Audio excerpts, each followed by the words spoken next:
એની પાસે અપેક્ષા નહીં, ખૂબ મોટા અરમાન લઈને આપ આવ્યા છો. એમને થોડું કીધું, મને ગયું નથી કે 3 વર્ષે ચૂંટણીના લોકશાહી પદ્ધતિએ આપણી વાતનો સ્વીકાર કરું છું, પણ તમારે હજુ 2 ટર્મ લઈ અને આ લોકોને ચિંતા મુક્ત કરવાના છે, એ તમારી જવાબદારી છે. એના બાળકોને સારું એડમિશન અપાવજો. હું માનું છું કે તમારામાં કેટલી તાકાત છે. એનો દાખલો આપું કે રબરને પોતાની લંબાઈની ખબર ના હોય લાબુ દાદા, આ તો હરણ ફાળે હરી નાખે, હાથ દુએ રુધિરથી સોરઠી સમુદ્રનો સપોત. આ લાબુ દાદા આપણી વચ્ચે આટલું મોટી એક આયોજન માટે આવ્યા છે, અને હવે જ્યાં ઊભા આવે ત્યાં સમાચાર બની જાય છે, પ્રત્યેક જગ્યાએ ઘટના બની જાય છે, અને સોશિયલ મીડિયાને કારણે હવે કંઈ છૂપું રહેતું નથી. એવા સંજોગોમાં પણ આપ જ્યાંથી આવો છો, જેવા પ્રકારનું કામ કરે છે, જેનું ધ્યાન દોરવા માંગો છો, એ ઘટનાના આપ સાક્ષી છો. યમદૂત સાક્ષી ના હોઈ શકે, ઘટનાઓના સાક્ષી તમે હોઈ શકો. હું ઈચ્છું છું કે હું પણ એવી આશા રાખું, આપના કેટલાક પ્રશ્નો લાબુદાદાના સંગઠનની બોર્ડર લાઈનમાં રહીને સંયુક્ત રીતે આપણે ઉકેલીએ, અને ત્યારે તમે હાજર રહીશો, ત્યારે દુનિયાનું મોટું સંગઠન એટલે લાબુદાદાની આગેવાનીમાં ઊભું થયું ગુજરાતનું સંગઠન.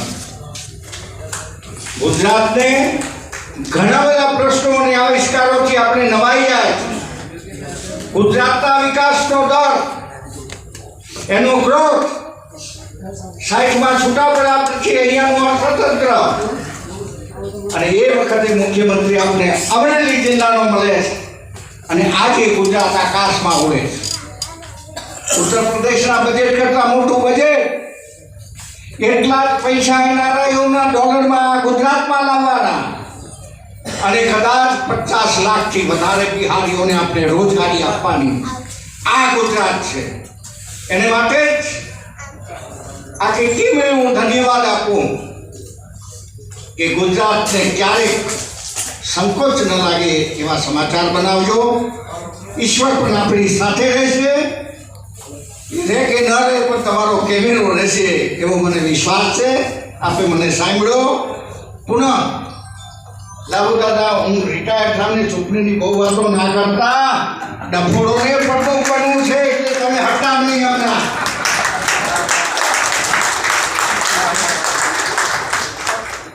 લાબુ દાદા સાથે ના 5 દિવસ પહેલા એક આશ્રમમાં હું બેઠો હતો, અને એમને ત્યાં બોલાવી દીધા. ત્યાં મેં જે નિરાતે વાત કરી, લાબુ દાદાએ જે કોઠા સુધી વાત કરી છે, ત્યારે મને લાબુ દાદા માટે એ પણ માન થયું કે માત્ર એક માણસ નથી, ઇતિહાસની સંવેદના સાથે જીવનાર વ્યક્તિ છે. એ સંસ્થાઓ દિવ્યાંગોની છે, ભાઈએ કીધું એમ આસ્થાથી હું પરિચિત છું.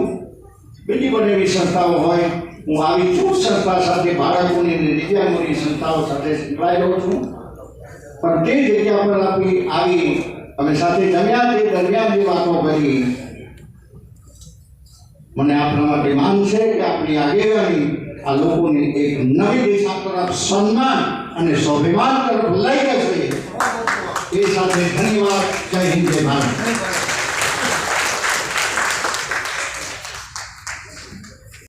બુદ્ધ લેવલના આપતા લેતો હોય, ન્યાય સમીક્ષા વધુ કર્યા, એની કારોબારી અધિકારીઓના ટેબલ ઉપર મૂકી, એટલે એને ખબર પડી કે આ સંગઠિત થયા છે.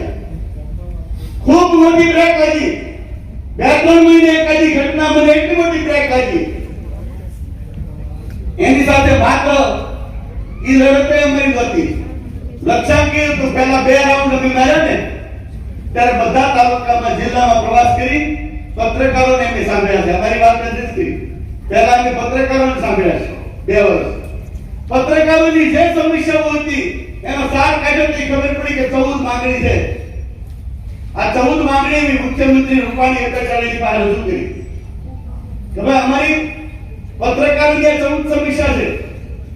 પત્રકાર છે એ સરકાર અને પ્રજા વચ્ચેની કડી છે. પ્રજાના પ્રશ્નો તમારા સુધી લાવે છે અને સરકારની યોજના છેવાડાના માણસ સુધી લઈ જવાનું કામ પત્રકાર કરે છે. અમારે તમારી સામે આંદોલન ન કરવાનું હોય.